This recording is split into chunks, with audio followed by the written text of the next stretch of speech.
Before the kick-off party, nag-prep muna kami mag-asawa. Nagpugupit ng daddy, pumili kami ng susuotin according sa theme. First time ko magpa-nails, tapos lash extension of sweet wings, at mag-curl ng hair before the event. Ewan ko ba kapag ibang taong nag-aayos sa akin, parang mas relax ako. Pero after ko magpa-curl sa Marcela de Salon, ako na nag-makeup sa sarili ko.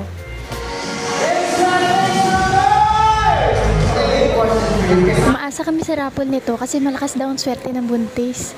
Pero sa tingin nyo, nanalo kaya kami?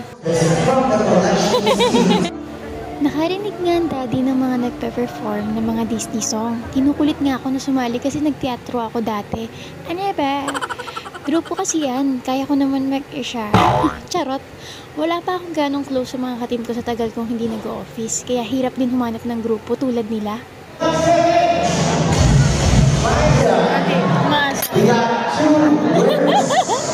Ikaw naman. Dalawa naman. Trip to Boracay.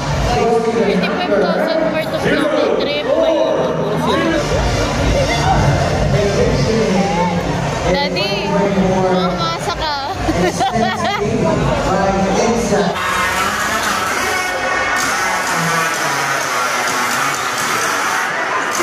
May pa 360 at picture taking pa na hinanda ang company kada isa.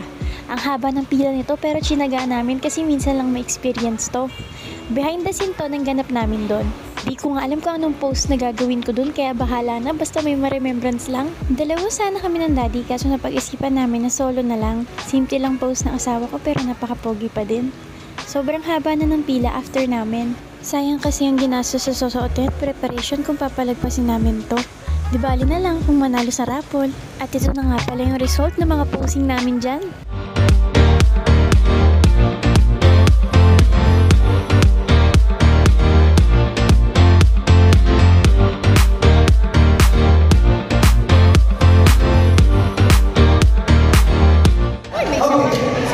Another round na naman ito para umasa sa raffle.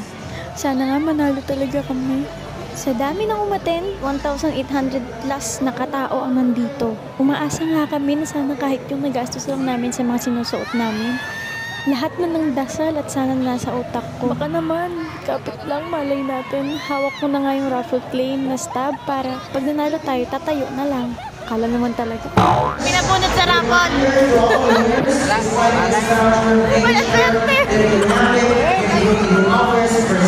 Bokya kami sa raffle kaya in-enjoy na lang namin ang party. Para nga kaming bumalik sa high school na akala mo JS prom.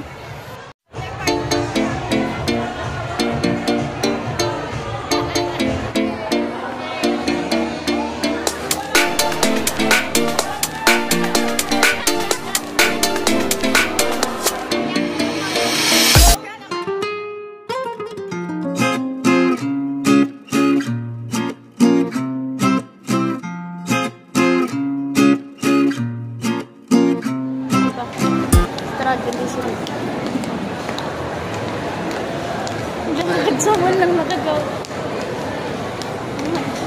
Ano to? Bakit please?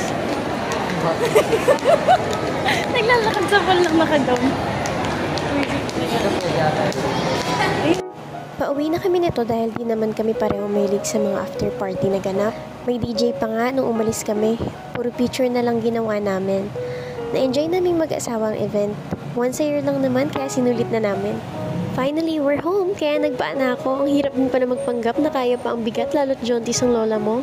Wala pa kaming ganang tulog sa preparation, kaya antok na antok kami. Hanggang dito na lang, sa susunod uli.